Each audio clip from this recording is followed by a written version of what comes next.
What is happening, Post Shifters? Welcome back to another episode of the Post Shift Podcast. Of course, I'm your host, Shawn Soole. As always, I'm excited to be chatting with Likeable Cocktails herself today, Kait Stewart. We're going to talk a little bit about World Class, a lot about TikTok and social media and how that has changed the bartending game over the last little bit. And we'll talk possibly about her brand new book that's coming out next year. So I'm just clicking some buttons, and there we go. Well, good morning. Welcome, Caitlin. How are you? Hey, I'm great, buddy. How are you? Oh, good. Living the dream. Living that West Coast, wet coast dream. Oh my God, it's been horrible lately. Luckily enough, I spent a small fortune on my car to get all my updates done because she is 60 years old. Yeah, And it's got to be done. that invoice was a little bit painful to pay, but now I can drive her in the rain. So it's a win-win. Perfect. Perfect. So you're pretty well known on the social media stage, but let's give everybody your origin story. How'd you get started in bartending? Ooh, I mean, it's kind of like one of those tale as old as time situations. I started in like bars and restaurants as like just kind of like a way to pay for university. You know, it was like go to school by day and work in restaurants by night. And my family was always in hospitality. Like my dad and my mom both worked in restaurants. They met in a restaurant and ran them for like the majority of my life. So it was kind of one of those like, hey, natural progressions. And then all of a sudden I was like, oh, you can actually like do this as a job. Like this isn't just like a segue thing. And then at the time I was living in Toronto and I came back to Vancouver and I started working with some like really amazing people, like Vancouver legends, and yeah, just stuck with it. And I owe it all to Justin Taylor. He was like kind of that first mentor that showed me the world of, just imagination with cocktails and, seeing where you could take it. And he shoved me into my first bartending competition. So it's all his fault, really. And speaking about bartending competitions, like we've talked about, I don't want to rehash so I can link up to the interview we did a couple of years ago. I looked it up, actually. It was like 2021. So it was like 3.5 years ago that we chatted.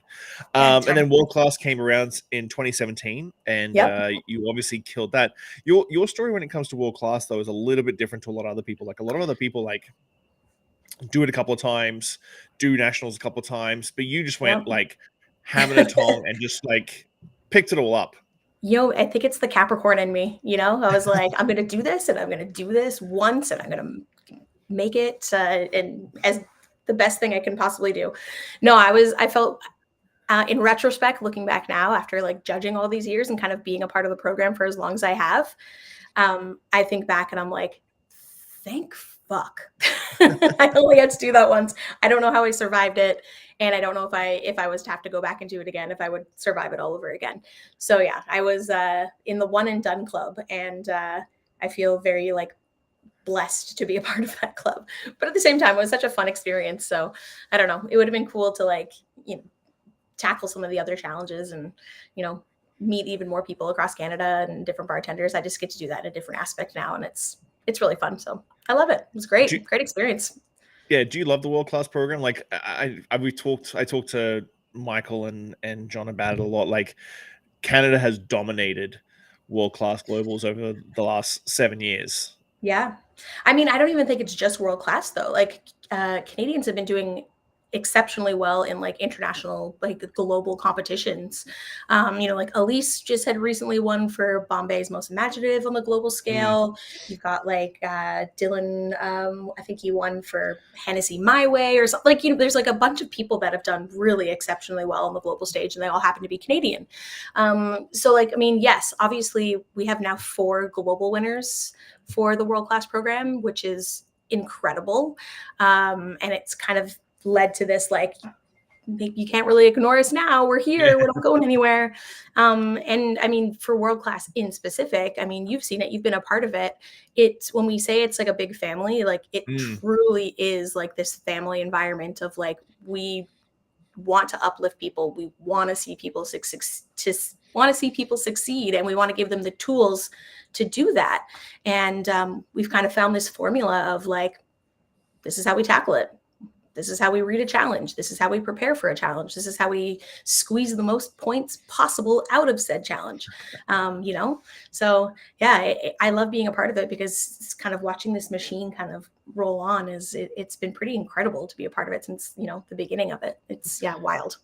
With you traveling globally now, are people like starting to pay attention more to Canada? Like, I've traveled a lot, and obviously I've been doing this for a really long time, and it's always sort of been like Canada's not necessarily been an afterthought, but it's also always been like a, well, we're here and we're doing well. But do you find now going globally that people are like, what are you guys putting in the water? Like when it comes to competitions, when it comes to like Cali doing World's Best 50, all these Yep. sort of things. Yeah, I mean, you definitely have a lot of people who recognize, but I mean, it is difficult though. Like as you know, even being in a smaller portion of like, you know, BC, off the offshoot of Vancouver, like people don't understand like how big Canada actually truly Mm, is.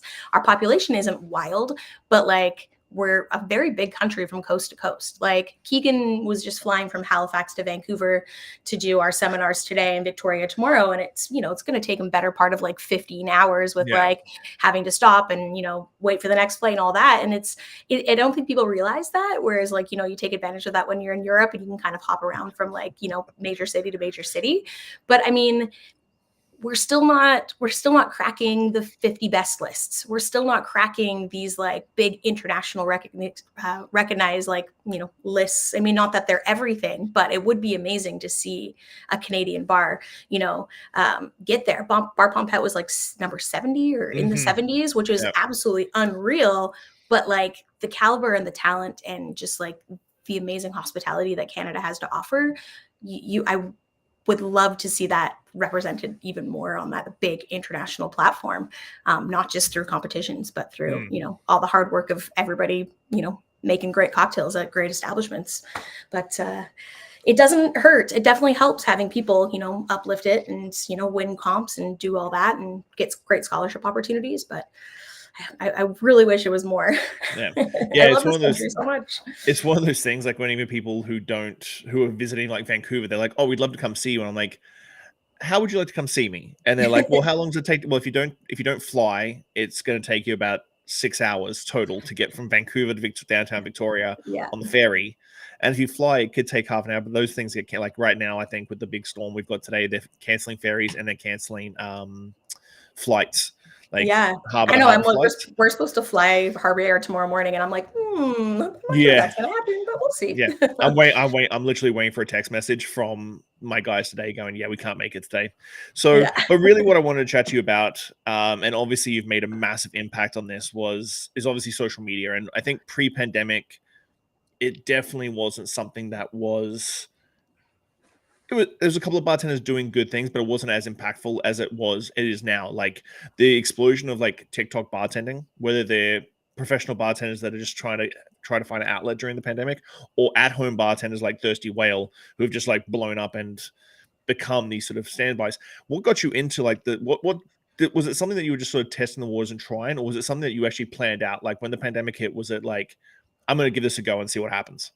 No, I mean, it definitely wasn't like on my vision board of, you know, the milestones that I wanted to like reach within kind of like this bartending landscape that, you know, I've been a part of for almost 20 years now.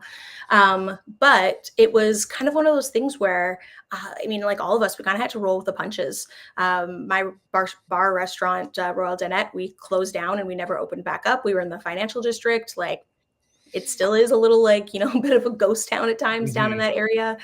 And it was really truly, I had regulars reaching out to me being like, I miss sitting at your bar. I really want to make that one drink that you do. You know, can you give me the recipe so I can try to make it at home? You know, how do you make the best old fashioned? Like what's a, you know, a good trick to making a good margarita, like whatever. I would get these questions from people that used to just sit at my bar and ask me them in person. And so I used to like send them, you know, messages back and forth. And then I was like, you know what, I should probably just like, I see people do this all the time online, like just making videos. Like, why couldn't I just like make a video tutorial and figure it out? And now when I look back at those like very first videos, I was posting more so on YouTube. I'm like, oh God, like yeah, this is so cringe. I can't. And then I started seeing people posting like short form content, and it was TikTok more so than Reels, because Reels didn't exist yet. It was like, IGTV or something, and it just, wasn't picking up steam yet.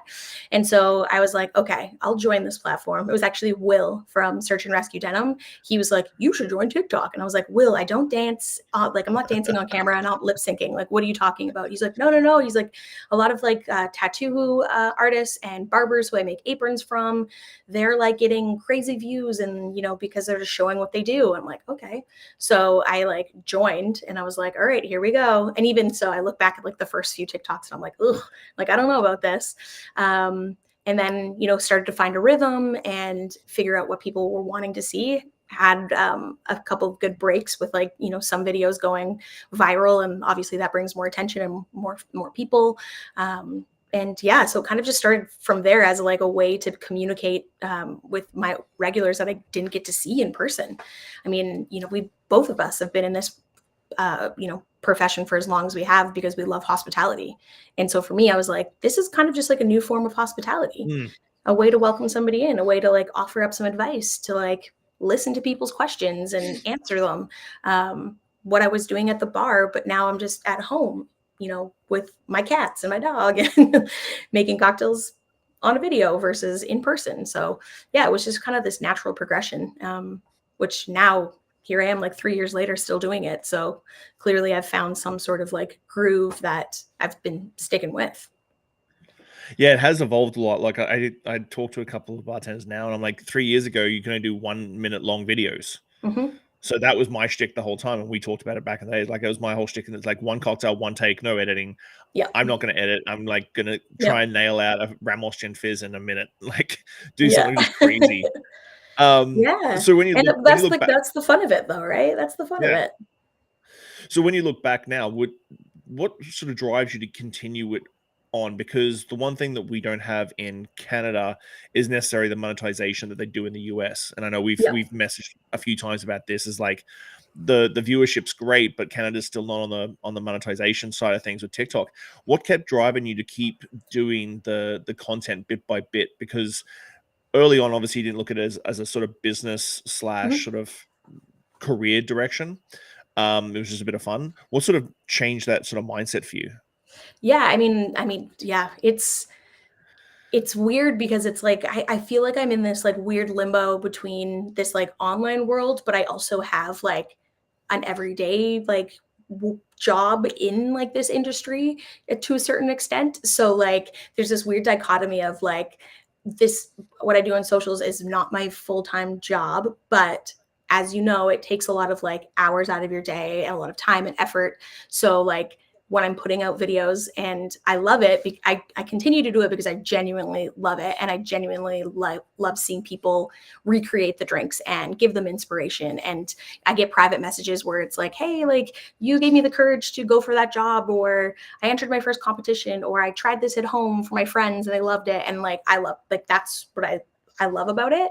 But yeah, I mean, like this last like month and a half has been super busy with travel and work for like my actual job. So I haven't been able to like get in my bar here and make those videos and put them out. And I feel bad, but at the same time, I'm like, but I don't get paid for that. So I shouldn't feel bad about like not doing something that I'm not regularly getting a paycheck for to pay my rent, when I actually have to do this other job over here that is paying me, and I need to give that my full attention. So again, there's like this weird balance between it, but I keep doing it because it's opened up opportunities. Like it's led me to getting a book deal. It led me to, travel and meet other people that are in the industry in a completely different capacity. So it's this hope that I could potentially one day make it my full-time job. But I do it because I genuinely love it, and I love seeing people get excited about cocktails and this industry that we love so much.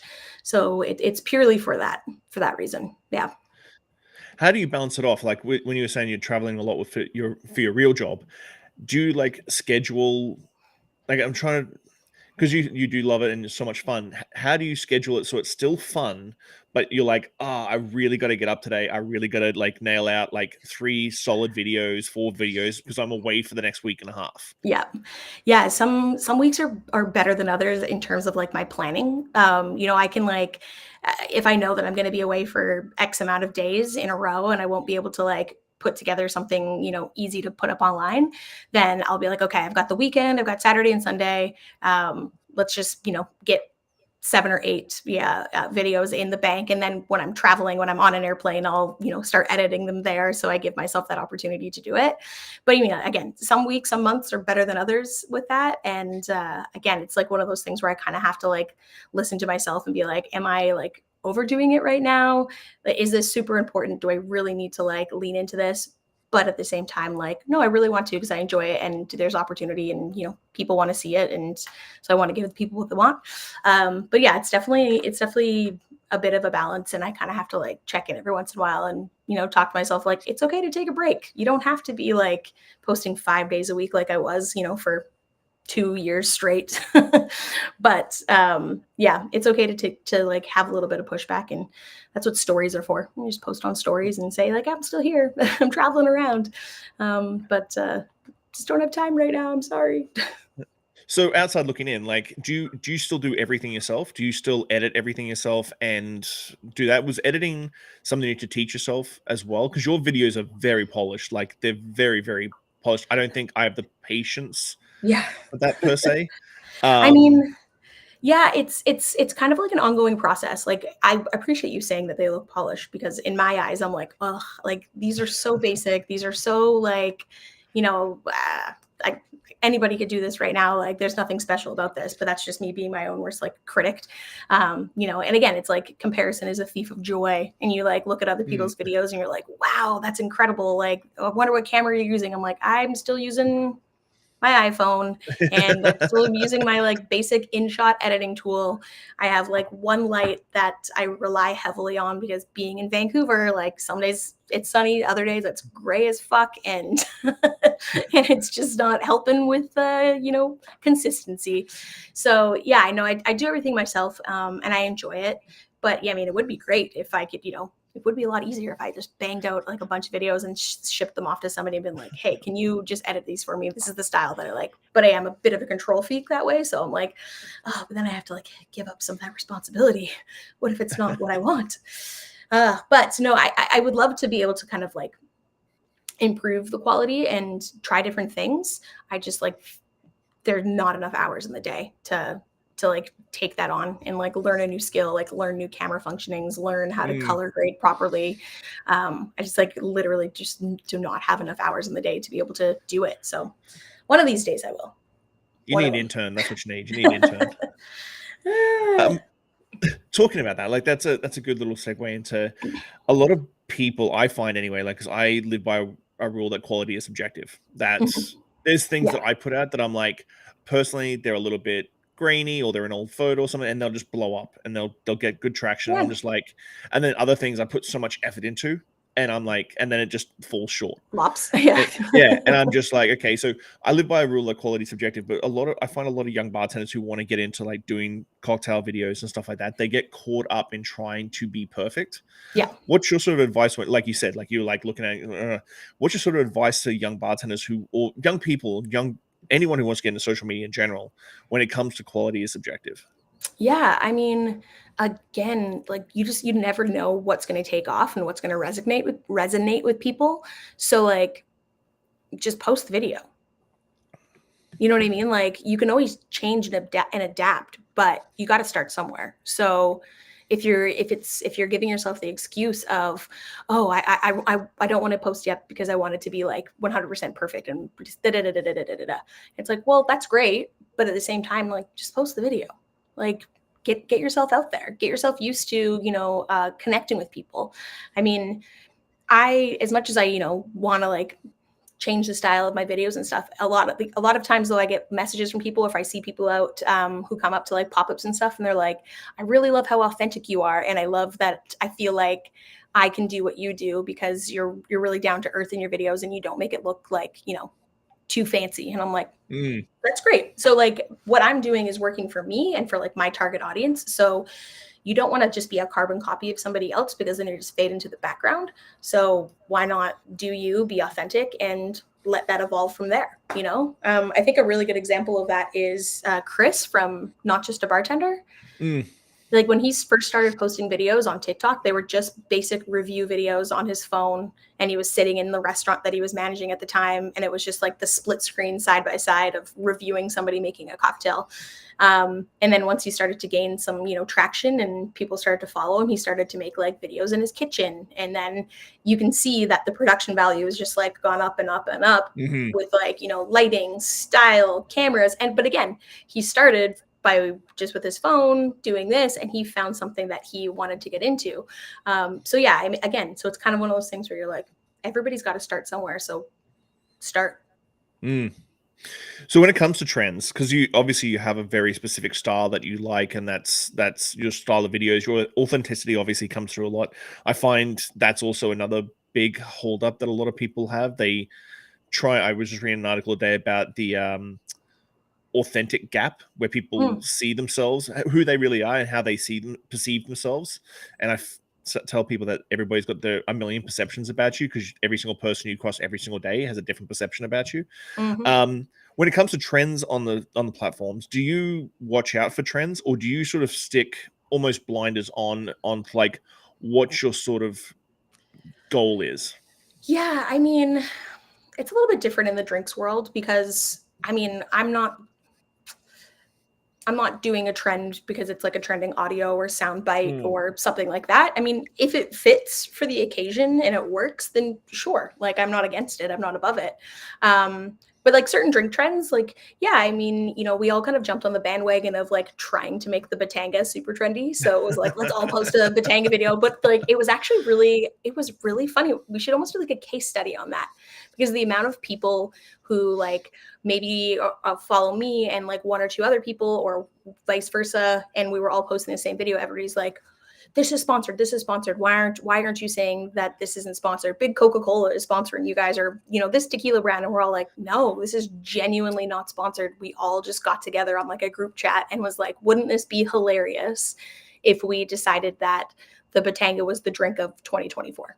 And so we just all we're like, okay, who's posting today? Be like, I am. And the next person, who's posting? I am. And it was just funny because people were like, it caught on. And it was like, who posted it? It was like Food and Wine posted as the drink of this. And then like Martha Stewart posted it. Like, you know what I mean? And then you have all these other people where it's like, oh, this is really the power of that quote unquote influence that they talk about, right? Because we just all got together as a joke, being like, this would be hilarious to do.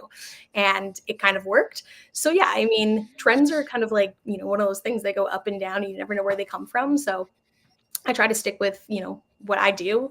But if I have enough people bugging me, in my DMs being like, oh, have you seen this? Have you seen this? Can you do this? Can you do this? Then sure, I got to give the people what they want, because it's not for me. Like, I don't do this for me. I do it for the people watching. So if that's what they want, then that's what they're going to get. So yeah, I kind of yes and no with the trends. They're variables. Have you been surprised a little bit, especially about influencer marketing in the US, when you've been, because I know there was a big influencer marketing push during Tales of the Cocktail, because you were a big part of the influencers there, like Lucas and that sort of thing. Have you been surprised when you sort of, not that it gets demonized, but like influencer marketing has sort of this weird sort of thing about the beverage industry? Have you been surprised when you go to the US and just how heavily a lot of brands are putting money into influence marketing? Yeah, I mean, yes and no. So before I got on to like socials, and like you said, there was only maybe like a handful of people who were making drinks content, right? You had like Elliot from Apartment Bartender, you had Natalie at Beautiful Booze, you had like a decent amount of people, but like still people that were like, you're in the online space and the online space only. And now you see it kind of shifting, and it's like, oh, a lot of these like online space people are now kind of shifting into like the bar world that we've loved and known for like ages. Like, that's what I said earlier, I kind of feel like I'm caught in the middle of like, yes, I have this online persona, but I'm also like still kind of involved in the bar world. So I kind of go back and I can play both sides. But now seeing like a lot of people spending their budgets on influence marketing, it's like, well, yeah, it's not a bad thing. Like, I love working in bars, but like our brand ambassadors and those people, like at the end of the day, they've got to sell cases. And the people that are like helping sell their product are actually like these influencer type people. So like, because they've got, 200,000, 400,000, 600,000 people that are like watching their videos. And if you have like Lucas, saying like, oh, I love Cascanas tequila, people are like, I saw that Lucas liked Cascanas tequila, so I'm going to go out and buy Cascanas tequila. You know what I mean? Not so much like, oh, my favorite bartender down the street made me a margarita with Cascanas tequila, so I want to buy Cascanas tequila. Like, you know what I mean? So it's like, of course, there's going to be this shift of like brands wanting to kind of bring that side in and vice versa. It's great. Like Natalie does those bar crawls where she'll like go to New York and she's like, these are my favorite bars in New York. And it's great because it marries those two worlds together to get like our everyday people, our audience. I would say like 80% of the people that follow me have never worked a day in their life behind a bar. They don't know about lists. They don't know about all these things. They just like they will Google search like best bars in Victoria, right? And whatever comes up on that list, if you're not like one of the first sponsored, Google searches on, paid for sponsorships on Google, then they might not be coming to your bar. So I think it's a great kind of crossover, and it's necessary to a certain extent. Have you started delving into the business side of things of social media and started to think about how to talk about that and like give sessions on it? Like people coming to you and going, hey, a brand comes to you and go, I want to do this. And then you have the sort of metrics and the knowledge and that sort of thing. Have you been sort of turning that into a business as well? I mean, yes and no. I'm too. I got too many other things on the go at the moment to be able to really dive into that. But it is interesting. I was actually thinking the other day. I was like, I think I'd love to submit for like a tail seminar this year, kind of like on that topic of like basically like under the influence and like how we can bridge that gap a little bit better, and how brands and online marketing and being in like a bar space, that marketing, how we can kind of like bring that a little bit closer together to see everybody benefit.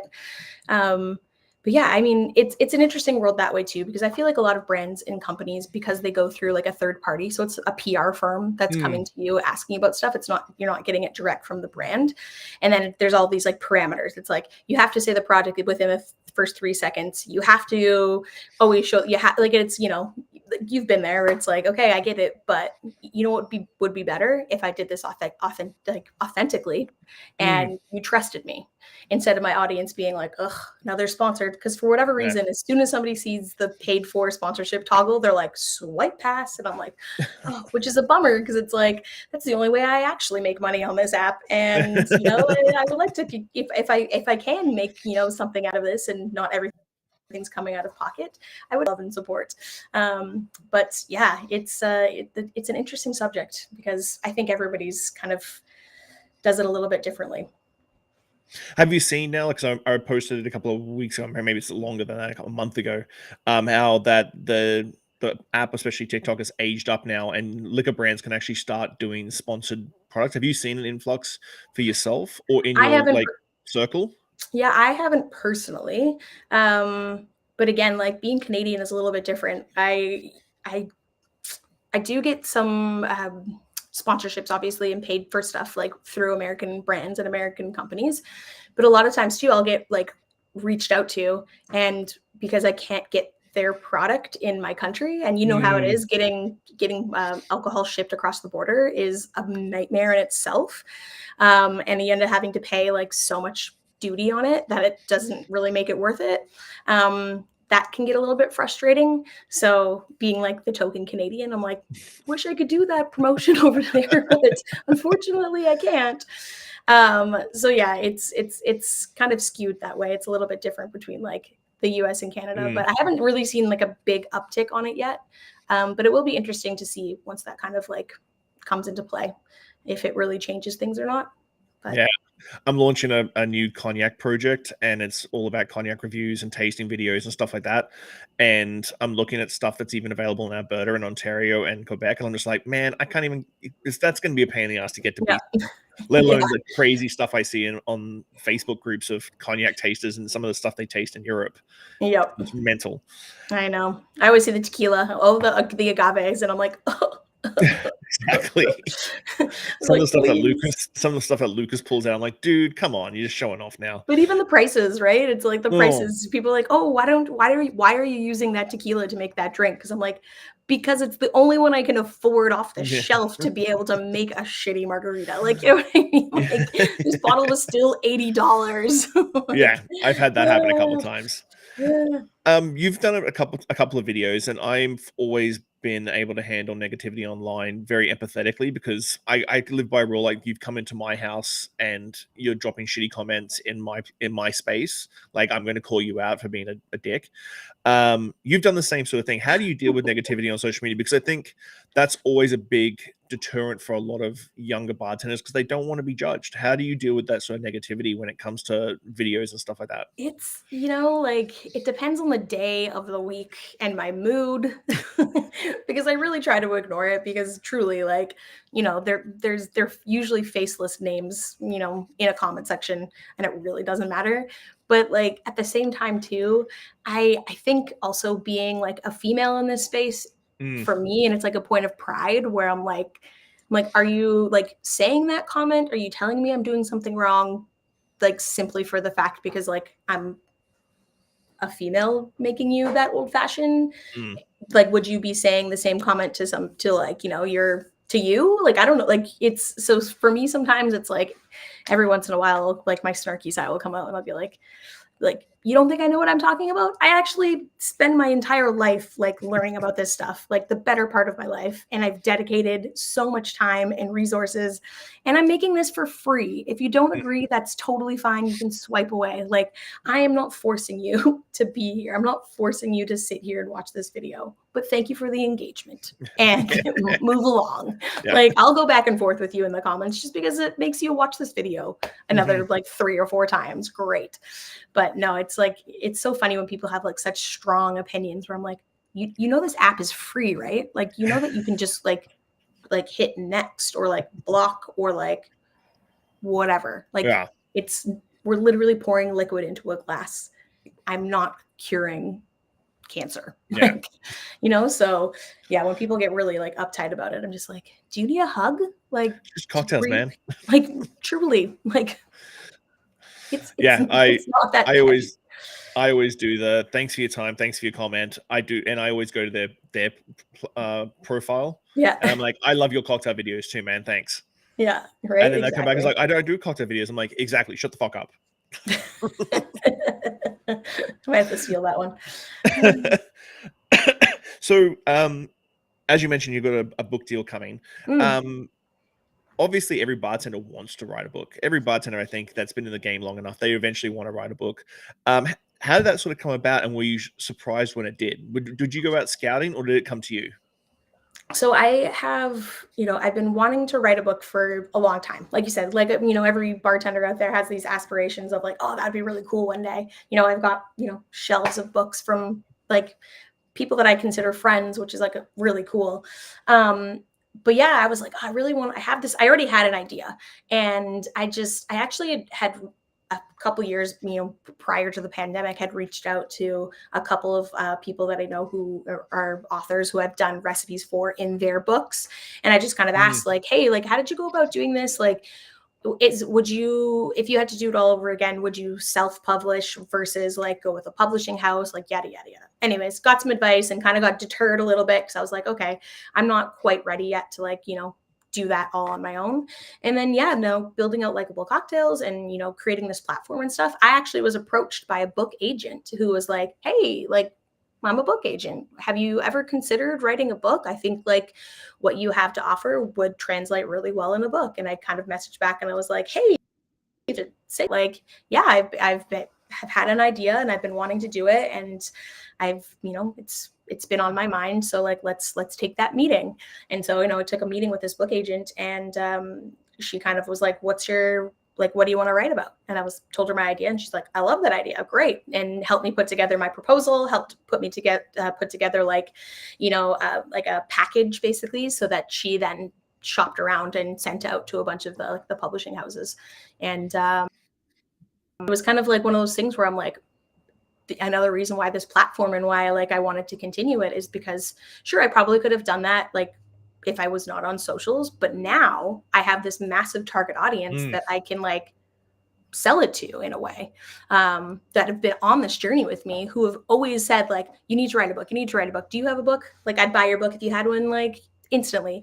So like, it's again, like being in my like bar world, like I'm not writing this book for like my bartending friends who already like have this little knowledge. I'm writing this book for the people that come and sit at our bars, to give them a better appreciation of like what we do for a living and how much effort and work it takes, but that they can do that for themselves at home too. So yeah, it got shopped around, it got picked up, and it was incredible. It was one of those like kind of dream moments of like, holy crap, this is actually happening. Like, wow. I love it. So it comes out in October next year? Yeah, October. So it's being like kind of like double published. It's a 10-speed press in the States and Penguin Random House in Canada. And we're like right in the thick of like the actual design of it right now. So like the fonts and colors and, page layouts. But yeah, it's quite the process. Like I started this process like over a year ago. And so by the time it comes out, it'll be like a 2.5-year process from, shopping around this idea to getting it picked up, to getting it published.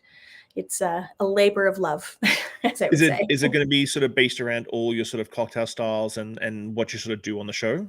Yeah, kind of. Like, I mean, I've always had this idea of making like a really inclusive book for kind of like all types of drinkers, like even the non-drinker. So it's kind of loosely based around every page starts with a classic cocktail. And then from that classic cocktail is my variation of the classic cocktail. And then from that classic cocktail is also a completely non-alcoholic version of the classic cocktail. So if you're like craving a Negroni, you can flip to the Negroni page and be like, ooh, am I feeling classic today? Or do I want to go with something a little bit different? Then maybe you went with my version. Or if you're like, oh, I'm not drinking this month, I'm taking the month off, but I do want something still that tastes like a Navy grog.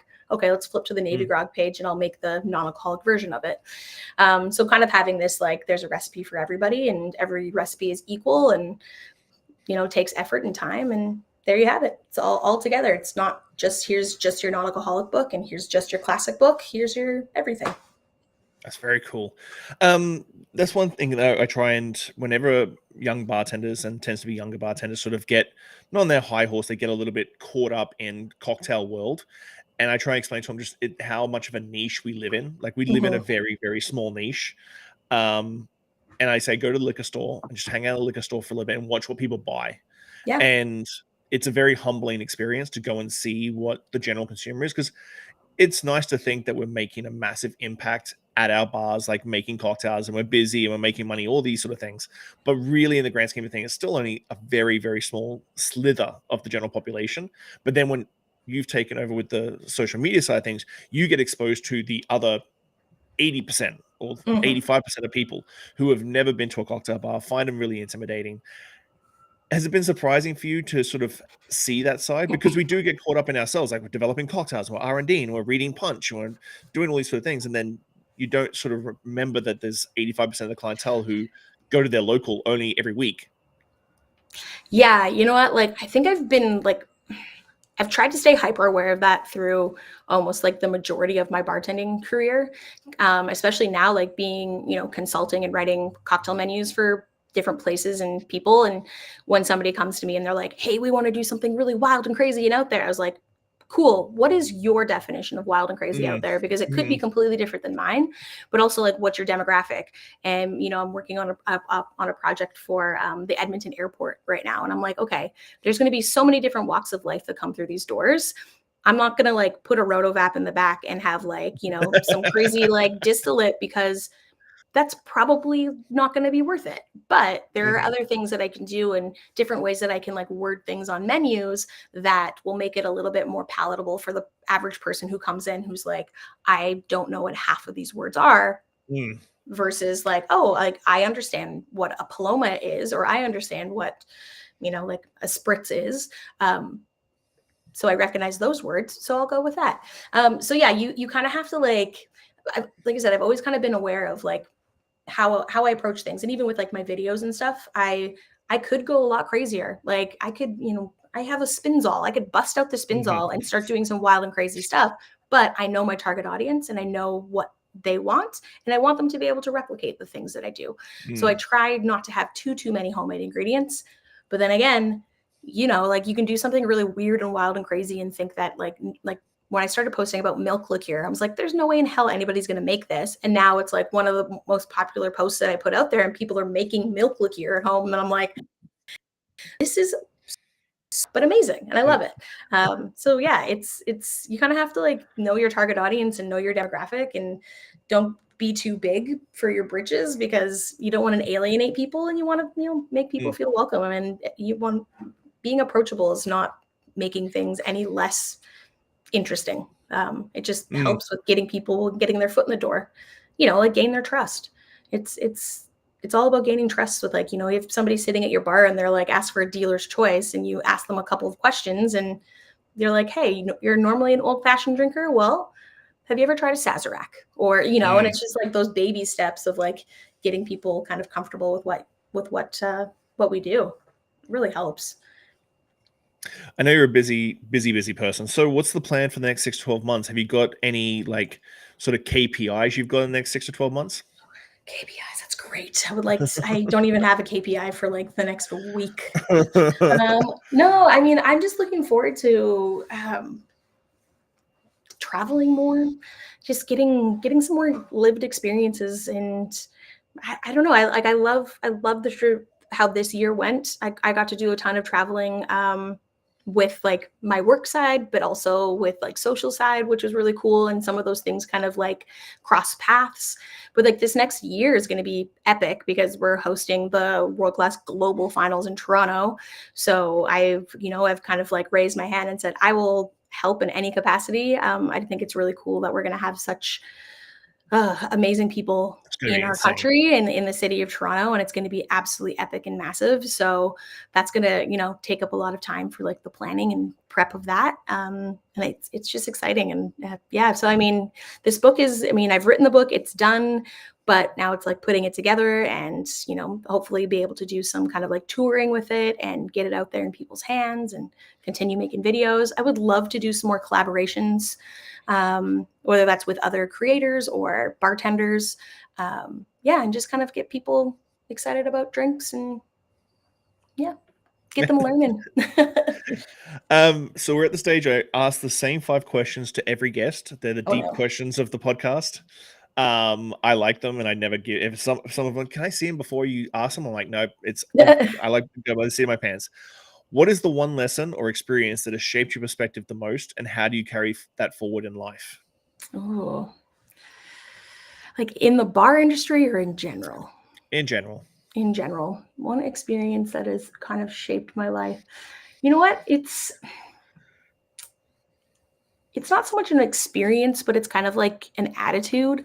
My dad always, like ever since I was a kid, he would always say to both me and my sister, like, remember who you are and what you represent. And so that's kind of always like in the back of my mind of who am I and what am I representing?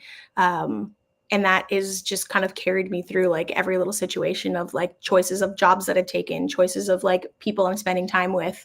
But it's always there. It's always like, remember who you are and what you represent. And that's kind of like changed my attitude about lots of different things. So not so much a situation, but just wise words to live by. If you could leave one lasting message or piece of wisdom for the world, what would it be and why? Told you. Yeah, honestly, like authenticity will get you. Like authenticity is the key to success. Don't try to mimic anybody else or anybody else's style or what they do. Be authentically you, and it'll get you a lot further in life than you think. Wow. Looking back on your journey, what is something you wish you had understood earlier in life? Oh, the power of saying no. I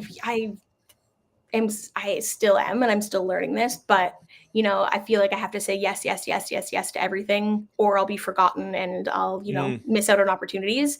But there's a lot of power in saying no and setting boundaries. And, you'll quickly realize that it's okay to say no. Those opportunities will come back tenfold. Might be in another way, another shape or form, but it's okay to say no. How do you find success, and has your definition changed over time? Ooh, success is like it's so many things. I don't think there's one definition of success. Success to me is like, you know, waking up, having a good night's sleep, getting up in the morning, getting everything that I said I needed to get done that day, and having a nice meal at home with the family. Like that to me is success. So the measurement of it is kind of all over the place. But I think you're most successful when you're happy. So happiness is always key. What do you hope your legacy will be, and what steps are you taking to build it?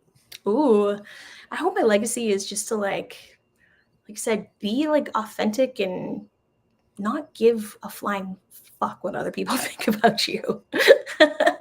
And to I don't know, be happy, be like, have a smile on your face. Like I said, especially in this industry that we've been in, it doesn't have to be so serious, like drink the rum and Coke,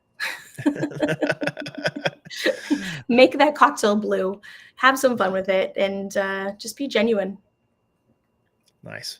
Well, I want to say thank you so much for your time. I hope that everybody that's listening gets a little bit of an insight into like the social media side of things. So I think sometimes social media thing is always outside looking in, and it can look very different to what it is actually real like doing that sort of thing. Definitely. And also too, like I'm still growing and learning on that too. I don't think you ever stop kind of learning learning about different things. So So thanks so much for your time, Kate. I really appreciate it. And I'm going of to see course. you in like less than 24 hours. Exactly. Like, It's gonna be exciting. Thanks for have a having good, me, Shawn. no, thank you so much. Have a good day.